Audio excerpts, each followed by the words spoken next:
So Okay. thank you. So thank you, Nina, for suggesting the topic. You suggested the topic, I think mediation versus peace building. So, or you because your name is the first name there, so that's it. That's what it is. So, yeah. of course, maybe you can tell us a little bit about yourself. Then I'll just talk about the conference, and then we'll go to the topic. So, Yeah. Nina, please tell us about yourself. So my name is Nina, and I'm connecting from Sweden this morning because it's morning in Sweden.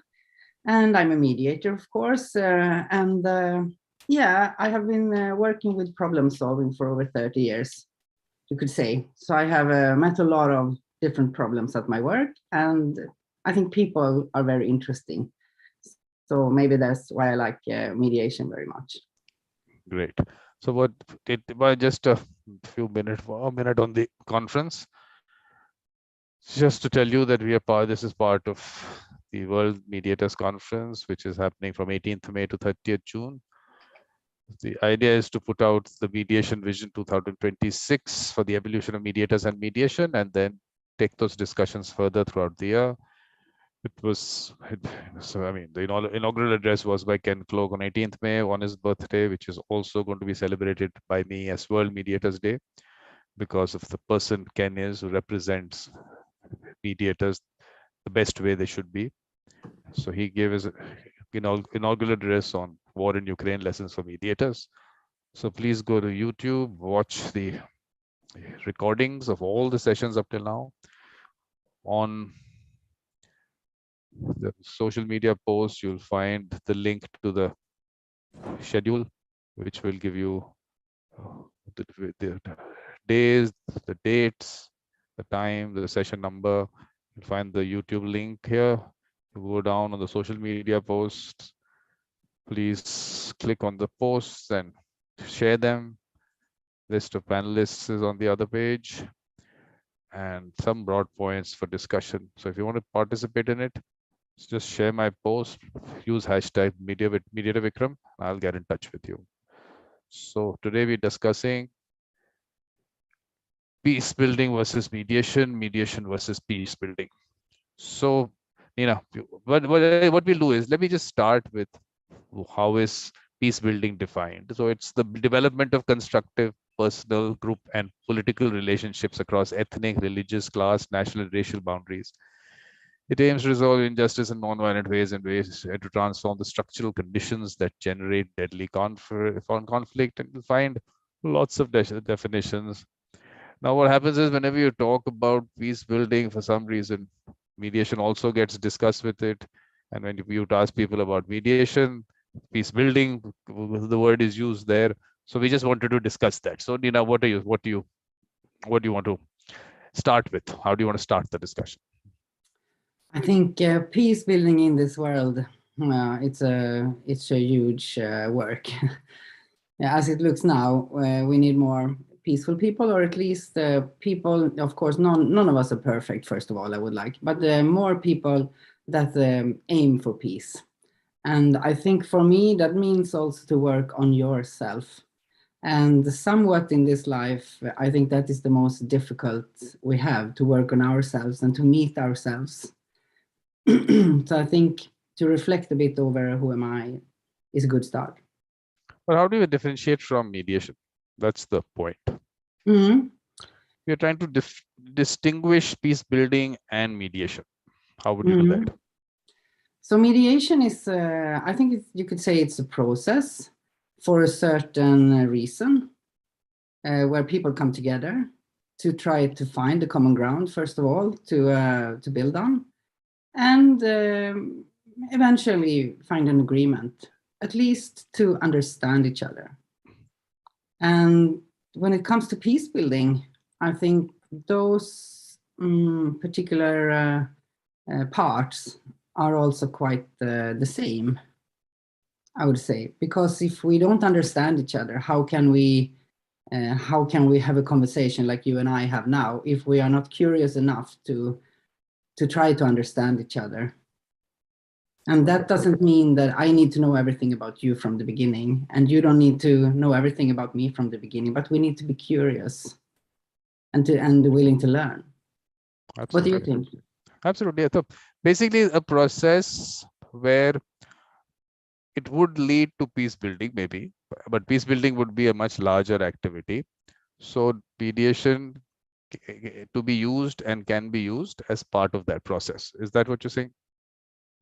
I think so, but also, I mean, if you have a mediator mindset, it means, for me, it's connected to myself as well.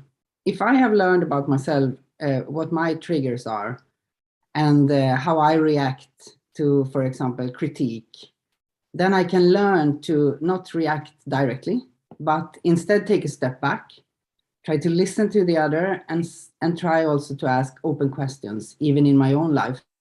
And that means that peace starts with me, in a way. So if everyone would learn a bit of conflict resolution and how to manage yourself, first of all, then I think the world would be more peaceful. And this is what you learn when you train, when you're being trained being a mediator. At least I did. Absolutely, absolutely. I think so. Basically, of course, the starting point is that we're trying to encourage people to talk, repair relationships. Then we move to the other aspect of reforming institutions and putting policies in place. So that becomes another part of it. So do you think that's how it's structured? Is that how you're looking at it? Yeah, I think if everyone starts with themselves, everyone that they will meet will be included in, I mean, because let's say you have two people and they have been in conflict their whole life, more or less. And to change that, one of them needs to change one way or another, to ask questions or to, how to say, dialogue in another way. Because usually we are just going for the patterns, kind of systemic things that we have learned. But if one of them change, the other one cannot just answer in the same way. So it means over time that will change. And then when these two people now manage to dialogue better, it doesn't mean that the one is right and one is wrong, but they manage to talk to each other and they are curious about why the other one is thinking this way and why the second one is thinking that way. And then they are moving into some workplace. And of course, they take this experience with them, hopefully. This is how I think it would spread. Absolutely. So basically, peace building starts with building peace within yourself, is Yeah, what this is how you're I see saying. it. And then, This is how I see it. Yeah. and then the person next to you, how you create that, and then you go on, and then on the global level, that ripple effect reaches there. Something like that. But of course, also, I love for every company or like every institution to have mediation as a choice, and not only if something happens. I mean, if there is a workplace conflict, for example, that there are not only repressive actions to go to, but also there is a choice of mediation. So peace building within all kinds of communities, which would be workplace communities, whatever, everywhere. So the option of at least helping people communicate with each other. So that's the mediation, that the role of mediation there. And then on a larger level, that organization, based on what comes out of that, might need to put some policies in place, some structure in place related to that, and that could be the larger aspect of peace building. Something like that. And mediation, as the ground for mediation is that it has to be voluntary.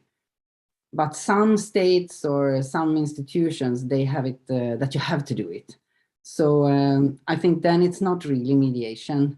Then they use it more like maybe they, how to say, mediation might still be good when they have the process, but if you force people into it, maybe they are not ready for it. So every institution and organization have to think about that as well. But many wants control. But if you give people the power to understand themselves and the problem better, I think everyone can work out a good solution and also want to work out a good solution. So I think you have to trust people better.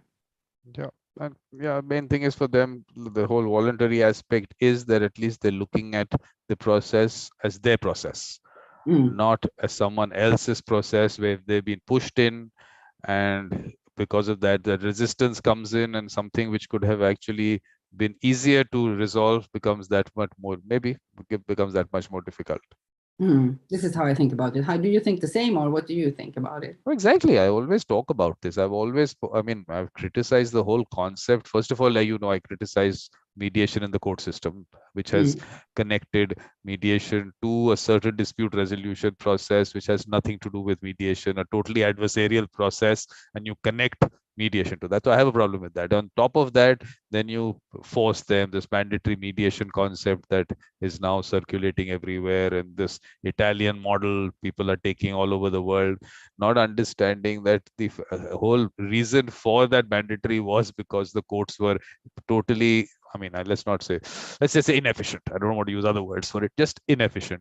And for that mhm, reason, they wanted some matters to get out from their purview and go out and get them resolved. And that definitely isn't what the mandate for those courts was. So, I mean, to start with a weak foundation, the weak foundation is that, first of all, you have nothing to do with the process. Then you have a self-interest. Because of it, all these issues come up of mandatory mediation and mandatory meeting and all those aspects of it. So people connect it to a process which they are pushed into, like you said. They're connected to a process like that. So then the comfort with the process might not come in. That's one part of it. The other thing is that, the way I look at it is that it devalues mediation, because if you're forcing someone to go for a process, how are they going to look at it as a useful process? Is their process? All those aspects. So, so that mandatory aspect has really spoiled it, and then the court system has spoiled it. It's devalued mediators also. But only thing is, I repeat it so much, people are going to get tired of me saying this all the time. I'm going it, but I feel that's the root of the problem. Today, mhm, for me, it's not about mediation. It's about mediators. Without mediators, how do you do mediation? And if you are mhm. not, if they are not going to benefit from the process at all, and okay, either you think that everyone should rise above everything else and they go to a spiritual level and wear white robes or saffron robes or whatever color robes and sit there. We don't need anything. We are going to float in the air and you can come to us. So if that is the concept, I think we have a long time to go for reach that stage. So media does have to be valued. Mhm. So in any process, any peace building process, if the person who is actually facilitating the conversation sometimes don't get valued so much, let me tell you, Nina, is because some people who have that skill, they will do things and you would not even know how they did it. They were just being able to facilitate that conversation and we get people to resolve those things. And you are not shouting and fighting and arguing in a court. You're sitting there and very nicely, like I always say about the energy in the room, you bring a certain energy, the certain spirituality, you get your heart, soul into it, connect hearts and souls, and things just happen. But how do people put a value to that? So they don't know what really happened, and they think, well, what does the mediator do? So that's another aspect of it which we need to Mhm. discuss. I don't know what your views on that are.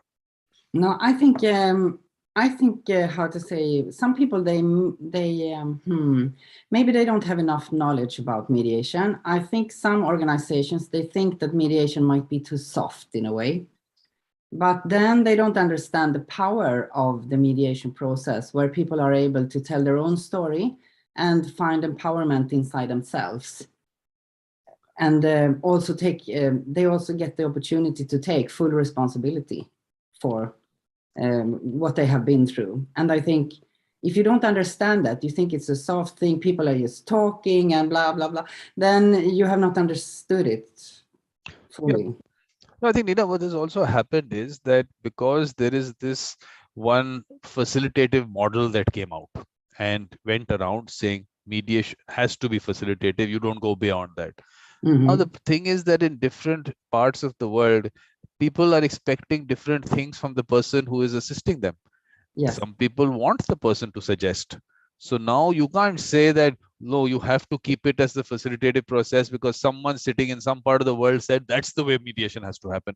So I think the whole definition of which I keep talking about, the definition from the Singapore Convention, it's nice and broad. That's the way we have to put it out. However, the process is done, whatever name you give to the process, just that the person, the mediator, doesn't have the authority to impose a solution on you, and Mm. just assists you in resolving your dispute. How the person assists you is based on the culture of the organization or the country or whatever other part of whatever you're doing it for, whatever reason you're doing it for. So it has to be looking at those aspects, which I think has not been understood by people, because Mm. it's like I keep saying, this is like the blind men and the elephant situation, mediation. Some people have touched one part and think that is mediation, the other ones touch the other part, and the whole picture is not emerging for people. So I think the larger picture has to emerge. I also think that's solving a problem between two people or more. It doesn't mean that, for example, in a court, you say, you are guilty. You now have to pay this and that amount, blah, blah, blah. And you are now, the victim here and things like that. But then they don't understand that that conflict is not solved. Yep. It's just like something, how do you say it in English? It's something that happens on the surface. But you have totally missed out on everything that was going on under, that people didn't have time or opportunity to express. So people have not had time to heal. And if you can make people heal, maybe the conflict will not happen ever again. But if you don't do that, it will happen over and over again. Absolutely. I think this is what I'm going to link to what you said from how I am going about developing my dispute resolution revolution. I say first, get people to resolve the dispute. They will, first of all, benefit from the process. They will value the process. The stage 2 will be the conflict. So resolving the conflict then becomes a larger activity. Then becomes the activity of healing. Then the activity of the larger peace building that you need to do. Then other things come into the picture. So I think that's how we have to look at it in various stages. Sometimes the whole discussion keeps this the larger peace building. You don't start with the larger. How do you get to the larger if you haven't gone to the smaller, the root of the whole issue? And sometimes the root is just a small dispute, such a small matter which has become large. So I'm say, for me, that's why I'm concentrating on that dispute. Mm-hmm. That's it. That's for me. I mean, let other people, of course, they have larger things to do. Look at conflicts. I'm saying conflicts is a larger thing. Let's let people who want to look at conflicts, they should look at conflicts. The larger activity of healing, everyone is not capable of doing that. Get the healing done. Some people are just can just assist in the dispute resolution, some in the conflict resolution, some can go to the healing, and then a lot of other people have to come in for the peace building. That's why I'm looking at it. I mean, I don't know how you think on this. Yeah, but peace building also, it's like a very wide process, Yeah. but it's also a very time-consuming process, because there is a lot of how to say, a lot of feelings, and people have to deal with a lot of loss. And if you never put that into the light and people can discuss it, or in a safe place tell their stories, they will still have it inside of them. So I think we need to create more platforms for these kind of things in my country, but also in other countries, where people can meet, and despite the fact where they come from or who they are, because we are all human beings. And I find myself difficult as well in some situations. So, but this is also the beauty of people, that every case is unique, and I am unique and you are unique, and all the parties that we meet, they are also unique. So you can never predict anything and say that, okay, here we have two people, this is a workplace conflict, something did that and the other one did that, so now I have a solution here. Because it is based on so many things inside those personalities and those people. So this is what makes it so interesting, and why I love people. Yep. But you said they're all human beings. The only problem is everyone doesn't act human. That's the only problem. Yeah. But usually I try to think it. Maybe it's to help myself or assist myself in this. That I think that everybody is doing, or everyone is doing the best they can with what they have or know in the moment or whatever. Yep. I try to think like that. And also I think that's where the larger picture comes in, because everyone is part of a ecosystem. Now, in that ecosystem, various elements have gone into it, and you've just picked up the individual in a certain situation. but what all has gone into it to get, for that person to act in a certain way or react in a certain way, all that has to be looked in, and that's where the larger peace building aspect comes in, because you can't just isolate an individual out of the system. Exactly. There are reasons that happen, lots of things have happened. So I think that's why the larger activity is important, to be able to look at it from a holistic approach. But at the same time, that little thing, that is, like I said, that little dispute, that should not get left out of it, because if there is a thorn in someone's foot, you have to remove the thorn, Exactly. and then the healing will happen. And then why was the thorn there, and how do we have to go about making sure the thorns are not there, and then the larger activity for that. Yes, perfect. So they work together, I think, also. And then you have to maybe focus also at certain times, because you can't delay that, because the thorn inside can lead to a lot more infection, and that infection can spread. So I think that aspect, I think, needs to be, I think, looked at. Both have to be looked at seriously. I mean, I'm not saying you should not leave out the small for the large, and you should also look at the large to understand the small. Mm. So both But those also not aspects. to judge people before you have spoke to them a bit more deep, because everybody, I also say that everybody has their reason one way or another. Yeah. And we might think it's crazy, but I think everybody has their reason. And you said that being a mediator, sometimes you don't know what you're doing. And this is how it's started for me. And especially one meeting we had at one of my previous workplaces, where you could feel the air was like so filled with problems. And the people at the table, they did not hear each other.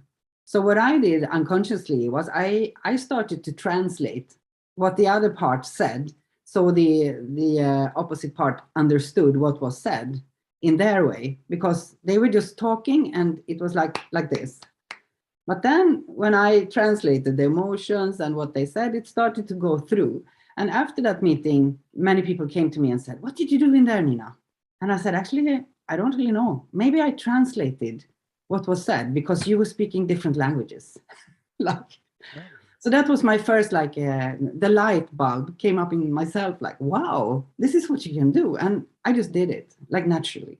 Yeah. So basically, you reach the root of the problem, which was such a simple thing. Sometimes we miss out the simple and think everything is very complicated. I think Yeah. that also kind of takes again, like, delays things, and then delay creates more issues around it. But you also said about the unique part, which is, again, I mean, for me, it's a repetition. We have maybe spoken about it, but I keep saying there are almost 8 billion people on this planet. Each of them is unique. Yeah. When they have a dispute, that's a unique dispute, because, I mean, and the combination of those two people and that dispute is unique. And then you have this unique mediator coming in. So that whole connection there is such a unique connection that sometimes that doesn't get appreciated on a, sometimes to trying to generalize mediation and the process and everything, not understanding that it is something that you have no idea where it what is going to be. When you sit into a conversation, you are not, like you said, not judging, nothing. You have to keep your mind totally open. So sometimes that open mind helps. I mean, you had an open mind, you picked up something which someone else did not, because you had an open mind. Otherwise, you would have been maybe listening to just the words, not understanding that the words are not being understood, and is going into a different direction. It could anything. I mean, so it's sometimes simple, and sometimes you miss out the simple because you've got this whole complex thing around mediation, and this is how it works, and this is what I need to do, and so that theoretical part sometimes goes against you. But this is with all, I mean, all the systems and organizations, they love to have methods and like a process schedule to follow and things like that. And of course, maybe in the beginning, you need to have things like that. But after a while and after time and with experience, you learn to listen to those small things that you can see in the body language, or you intuitively know. Sometimes you cannot explain it, but you know that here is a hook somewhere here, so let's dig a bit deeper here. And I think that's the beauty of it. It's like a dance. Yeah, which we are going to be discussing in the next session. The way of Mm. life. It's a way of life. Yes, it's That's a why way so of that's why you have to remove all those complex aspects of it and just make it as a part of you. So that is mm. important. But But also, I always highlight that none of us are perfect. We are all on a path, like of development. So I still have so many things to learn, and I learn something every day. And this is also part of why I'm curious when I meet other people, because there is always a learning. Absolutely. Absolutely. That's why I mean, it's when you say way of life, that way of life has been, of course, influenced by every moment that you live. Yes. So every moment teaches you something, you pick up something, and that's if you keep an open mind. The very important thing is to keep that open mind. Mm. Otherwise, if you say today I know everything, so Exactly. I know everything. I learned that, and I don't want to learn anything more. No, that would be horrible. Yeah. exactly. So I think Yeah. that's yeah. So that's also one of the reasons I always, I mean, tell Mm. people. Of course, look, theory is one side. Theory is, of course, I'm sure it helps people, but don't miss out on the moment, Yeah. because And, you will create your own theory within you every day of your life.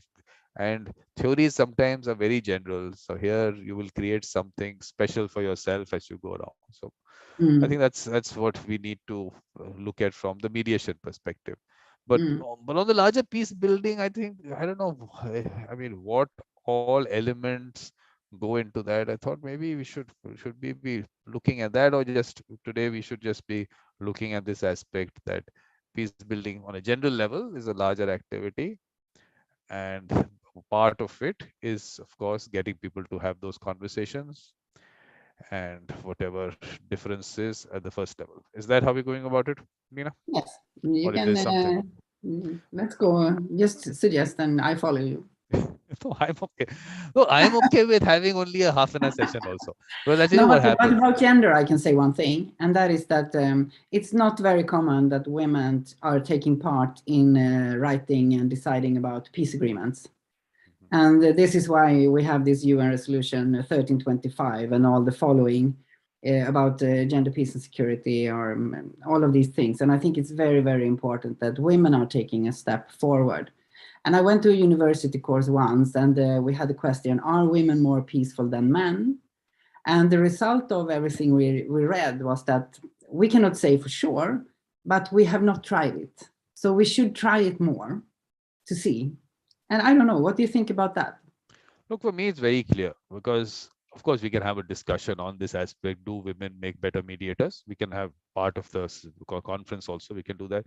Look, I look at it from, so if you look at, when I look at a mediation, I look at the parties as children. You're trying to help children resolve a dispute. Just look at it that. Mhm. And a mother, who knows, who has a better sense of it than a mother? So think of you're like a mother to that in that situation. So women obviously can bring those instincts in that process. So that's why I think they're very important element. But what has happened, I'll tell you, Nina, is that, again, is it because it's connected to the court system? Because lawyers, of course, got into it. Okay, so mediators, you will find lots of largely you will find lawyers. Of course, they're non-lawyers, and they should be. But what happens because of that is, either they were, of course, arbitrators who moved to mediation, or of course, there were lawyers who were Yes. mediators. And there, I think the representation of women was less, because I see Mhm. hear these complaints from, if I did that whole symposium on, this was no, I actually did that session on International Women's Day. I Mhm. had a session, so there were about, I think there were 27 women from some 15 countries in that session. Yeah. So in that session, basically, there were some countries where they said that it's just not represented. It Mm. is a boys' club kind of thing. Mm. So why has that happened? Like, is it connected to this aspect of the legal profession getting it and women not being represented there? So I think the first thing is for people to, like I said, look at mediation independently, and that the court system and lawyers being connected to it. They can be part of it. I mean, anyone can be a mediator. I'm not saying that they should not be. And I'm a lawyer. I have to put that across. I'm not. I mean, I am Mhm. there. I'm part of that side. So that's why it's better for me to be talking about it, because Mhm. it's not like a sour grape. So I'm not a lawyer, so I should talk about it. No, I'm there, but I Mm. know the how it works. So everyone doesn't have that mediator mindset. And I keep talking about this aspect of the process. If Yeah. you are going to be doing a process, it's not about the legal knowledge. When you need any legal interpretation or legal advice aspect of it, you can always bring a lawyer as an expert. Yeah. Who stops you I in a agree with mediation? you. You can get any expert, but Yeah. if you can't handle the process, it's no use. Mm. It is no use. Mm. So the skill of handling the process has to come first, Yeah. and it's not about lawyer, non-lawyer. So the whole focus now for me is I of course, you've heard me. Sometimes I just feel I repeat myself too much, but you tell me whenever I'm repeating myself too much. But the Mm. focus now is to go to the grassroots, identify, tell people. We don't. I mean, people will identify those with the mediator mindset, Mm. and these are people in families, in communities, everywhere. So Mm. children in school, they will tell us. We don't have to teach them anything, nothing. Let's just pick up these people who are already, they have the mindset. People are already benefiting from them. They know about the process. They're conducting the process, and they're doing successfully because people, if they're referring someone, they know that they conduct the process properly. So let's bring those people out. Mm. Then, if there is, of course, skill development, there will be part of conversations. Nina will be available to one section of those people to mentor them and take them forward. And Nina would say, why am I going to do that? No, you're doing it because it'll benefit you.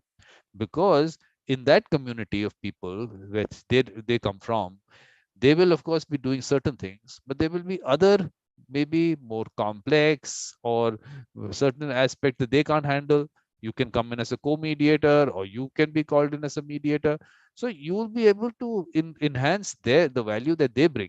So you have to benefit. So being part of that whole structure which I'm creating, the mediators will have some benefit from that. They'll be, I mean, people will know them, the communities will know them. So that's how I am structuring it now. I don't know whether you have some Wait, suggestions on that. I just need to see if my computer is still something. Oh, sorry. No, I agree with you. And but I think all of these things started like that, like naturally. But then when societies are built and communities become bigger and bigger, then we everyone feel that there is a need for policies and things like that. And in a way, we tie our hands, but at the same time, it's not for a bad reason. It's for a good reason because we don't want people to create harm in these kind of situations.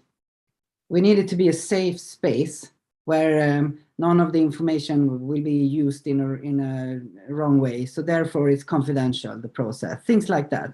So in a way, I think we need some policies, but I understand what you mean about people with a mindset of mediation. So do you think there is a middle way for this?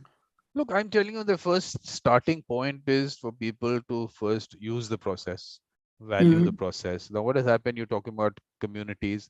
You said the communities became larger, but I'm saying that the population might have become larger in that, but the Mm. communities broke up.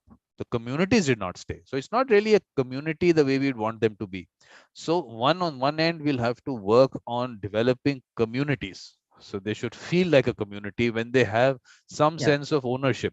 Mm. Then there will be some social pressure, some social aspect of it for them to resolve their disputes.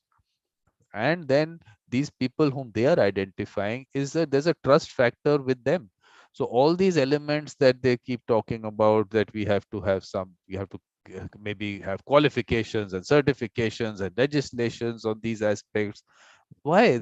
It's their process. They have identified the person. They can walk out of the process anytime they want. People Yeah. talk about harm. If you say talk about harm, let me tell Yeah. you, on one end, again, I'll have to talk about the court system in India. Let's talk about India, because here I have no the qualification for the mediators in the court system. Outside the court system, there is no requirement of any qualification, nothing. It's totally party choice. But in the court system, they put out a qualification of 10 years.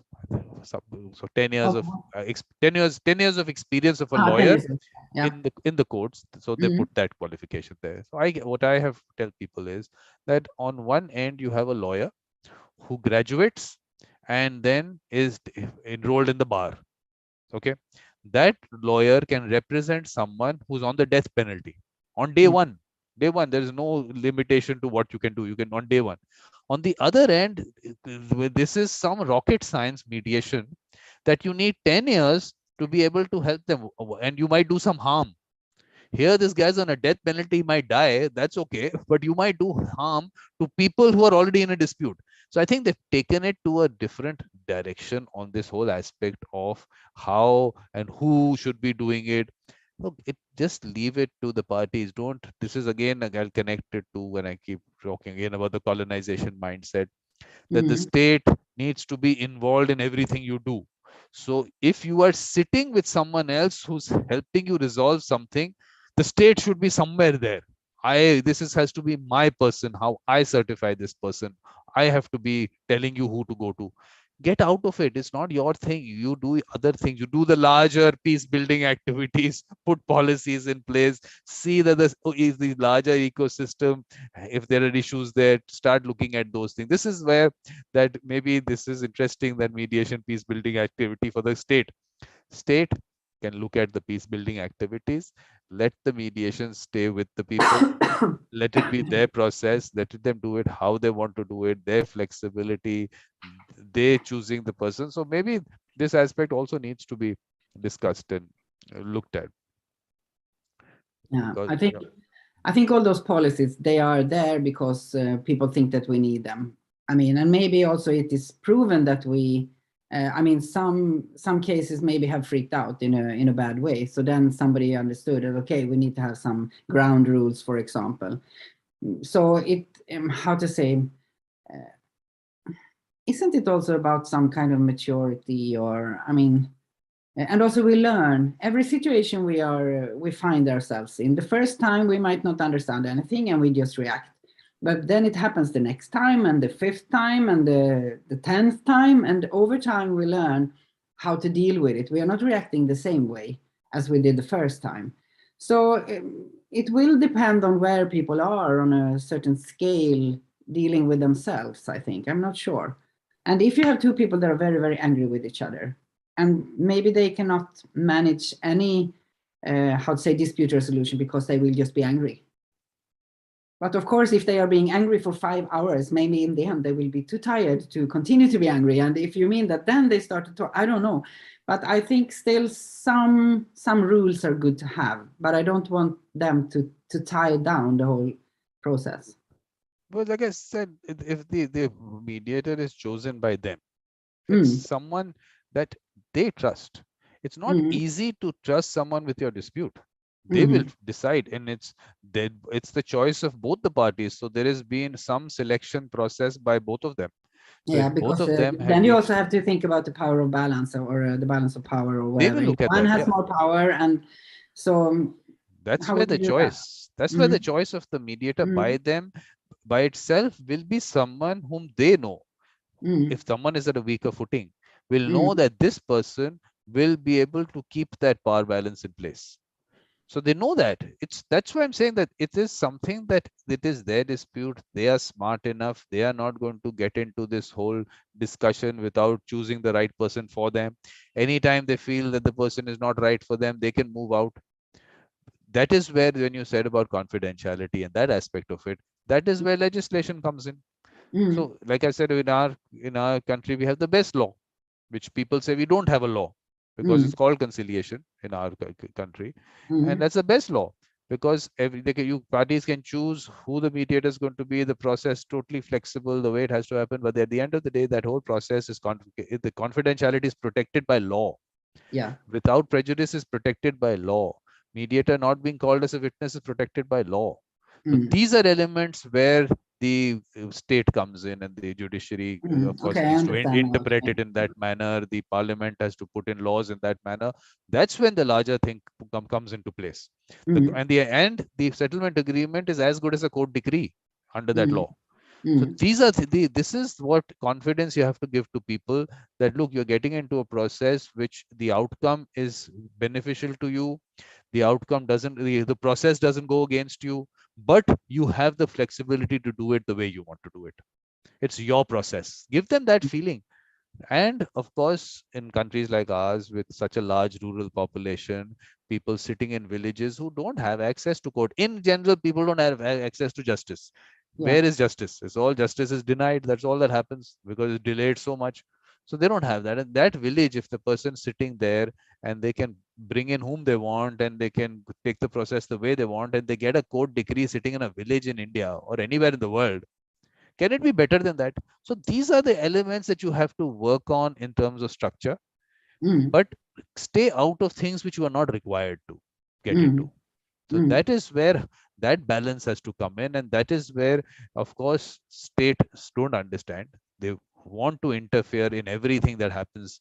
So, like I'm here in India, that there is a bill lying in Parliament to come out with a mediation act, and they've gone totally into all this, want to get into everything there. So I mean, I don't know what direction. Right now, it's not developed. It's only happening in the court system. It's sort of something at zero you want to start regulating, mm, interfering in. mm, You just might finish it off. It's already not happening, and you finish it. And when we have a good law, talk about that good law, which you haven't done. Everyone's today also. If the people who are putting that whole bill in place and people who are recommending things are saying that there is no law on mediation in this country, they're going to totally, you start with, again, like you see, to start with a weak foundation itself of your structure. You have the best law, strengthen that structure if there is mm, something required. If there is, I mean, in terms of now you have the Singapore Convention, you have some elements you pick up from there, tweak that, perfectly all right, those things. But you start with something which is an interference in a process which is the party's process, you are going to create issues everywhere. So mm. I don't know what Sweden, Uh, what the situation in terms of structure in Sweden is. no, I think, as I told you last time, we could use mediation more than we do. So I'm working for that every day to to tell what is good with mediation. But I think if people in general think that the mediation process is too soft and that nobody will be, I mean, if they look for the right and the wrong perspective here, and they think that mediation will be too soft and they are not really sure what will happen and what does a mediation agreement mean, maybe we as mediators, how could we market mediation as a peaceful way? No, but Could we do that better? And then we look, do. look, How I'd could say we be first of more all, clear? no, I'd say first of all, we have to stop confusing the user.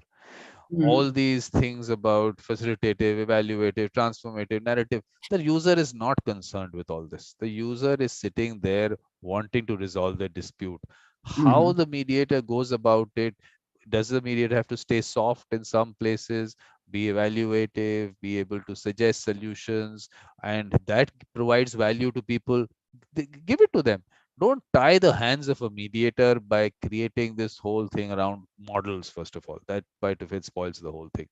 So mm, that doesn't take it anywhere, because the soft part of it that you're saying is because people don't see a value in it if don't see the process the way they would want it. So understand what they want and which is left to the mediator.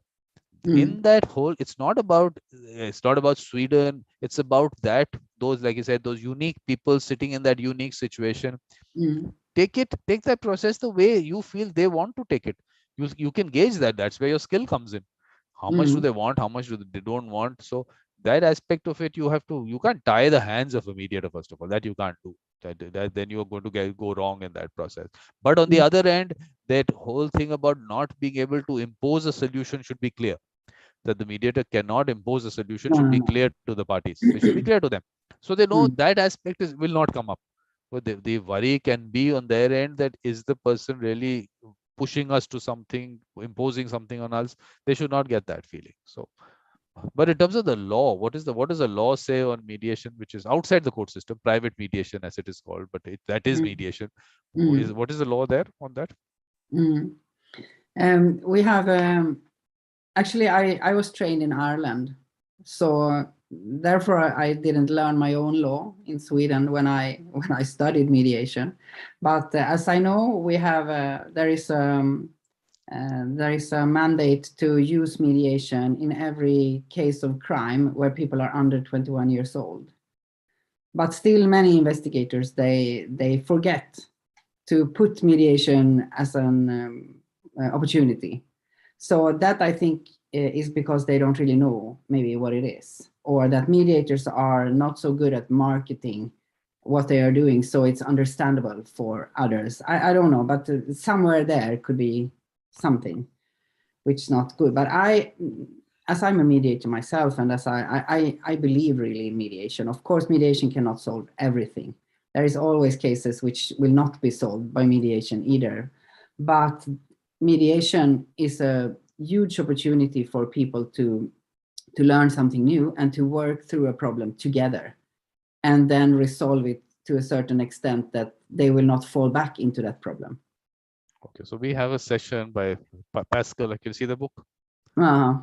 So mediation criminal. We have the session in this. Mm. Pascal is going to be, of course, talking about it. So you Mm. should participate in that. So, and also, I mean, we have to, of course, like I said, keep our whole mind open to what all mediation can be used for. Mm. And I feel that this is like the chicken and the egg situation. If Mm. people don't actually, first of all, use it or benefit from it, they won't see value in it. And if they Or don't if they see don't value in it, understand why they should use it. yeah, I mean, so that's what I'm saying. It's also mm, connected with each other. So yeah. what framework you need to put into place to be able to create that environment? Mm. But Well, also maybe our systems, they demand like everything should be fast, and we need a result, and things like that. And sometimes, yeah, I mean, human beings, they need more time to solve something. So they think that maybe that time costs more than the repressive process.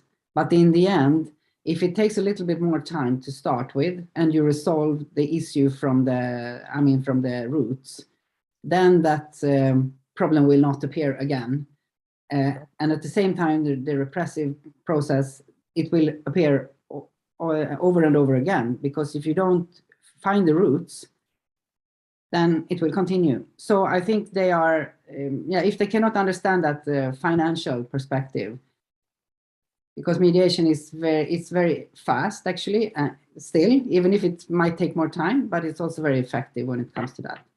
yeah, I think that's exactly what I'm saying is that it is first, like I said, it has to be, it's that unique situation. So it might take time. It might, in certain cases, the mediation itself can take time. Yeah. There is no such hurry to push people into something because, like you said, we're looking at a long-term solution. So sometimes you hear about people talking about mediation, that sometimes it happens in half a session, half a day, one day. Why are we trying to create this thing around mediation? Is some we're coming into a magic show or something and we're going to create magic? We don't have to do that. We have to look at it from the individual situation that we have. In that situation, how much time is required cannot be a factor. Cannot be a factor. You don't have to push that aspect of mediation that it's very quick, it's very quick. No, like you said, it is could be a healing process. It is, of course, resolution and then healing. It doesn't matter if it takes time. We have parties should be made comfortable in that part. Look, you're Exactly. trying to The most resolve. important is to create a safe space Yeah, for people to express and tell their stories. Sometimes that is enough. exactly.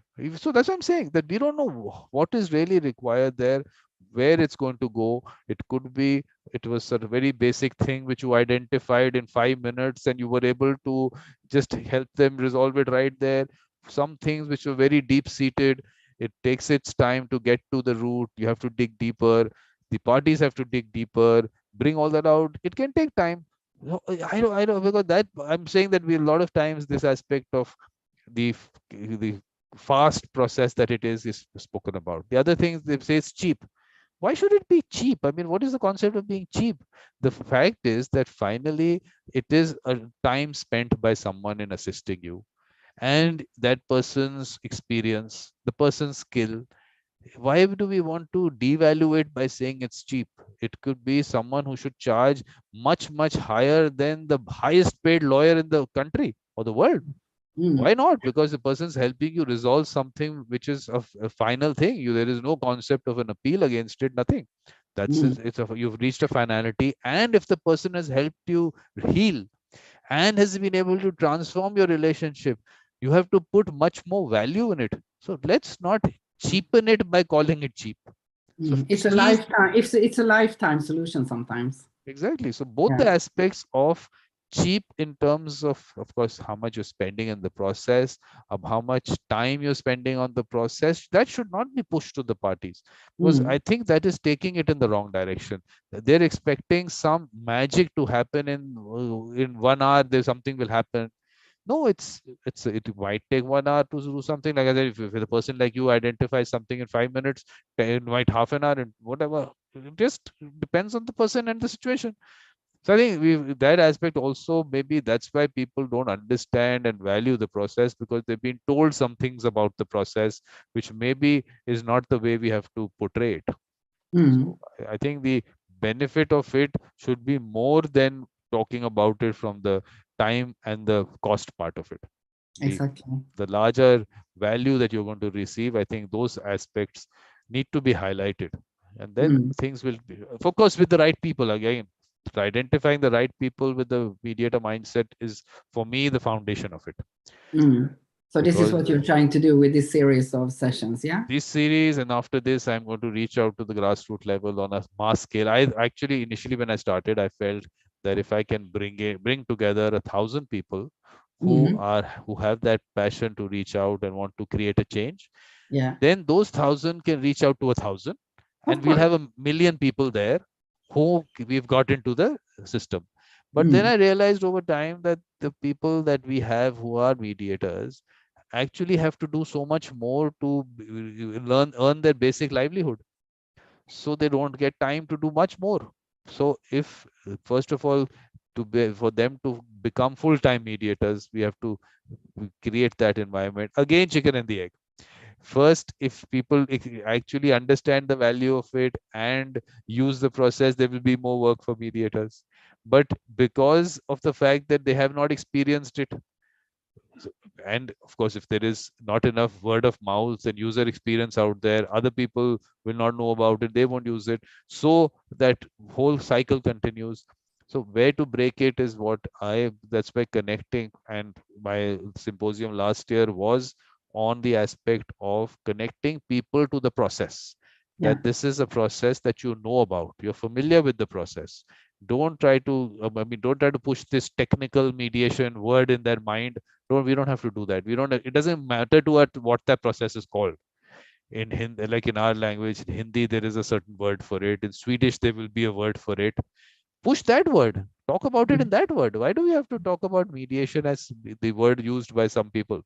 I mean, exactly. Because sometimes I think that that words are they get old, or they get connected to certain feelings or certain distrust or whatever what you have learned about it. So sometimes it's good to change it, but sometimes it's good to keep it and then how to say, clarify it. absolutely. And that's where the connection will come. The connection with the process will only come when you have connected it to something that you have maybe some good experiences with, or you've heard about good experiences about it. So I'm saying pick up the local word for it, and the right Some word, people because might think that mediation is meditation because it's only one letter. It's very close. So I think also some misunderstandings might happen there. yeah, I know No, but that's I have faith, even if our world looks like it does now. I still have faith for like peace, and maybe that sounds like I'm a child or I'm thinking about things in a yes, smaller way than they are. But I know I have faith in people. I have seen people change. Even I have seen myself change. So we think we need to have faith, and we need to continue to work every day, do small things, and spread the word about peace. yeah, absolutely. So they basically, on the one end, the mediation wherein getting people to have those conversations and resolve and heal on one end, on the other the larger structure where the issues maybe arise from, all those policies and everything, look at that. So let both the things happen at the same time, maybe happen in series, however it has to happen.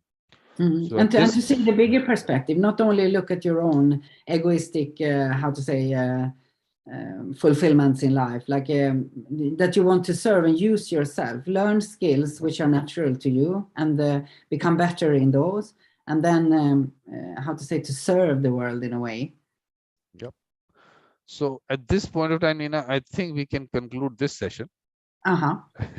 Thank you for This, having me yeah, again. if anything, in terms of closing, anything else, because you already closed it on a nice note about having Yes. people being able to, and you're optimistic about it. So I think closing Mhm. it at that is good enough. Anything else you want to close it on? I'm okay with it. No, no, no. I like to have conversations like that, like this. I think it's very interesting. So thank you for having me, and I'm Perfect. ready for the next one. And Thank you very much. Next one, yeah, we're talking about mediation, a way of life. So I'll close this session here. So yeah, thank you very much, Nina. Always a pleasure speaking to you. yeah. The And same. Thank you your so much. passion for mediation and peace is, I think, very, very, very essential. And we need lots of people like you doing their work.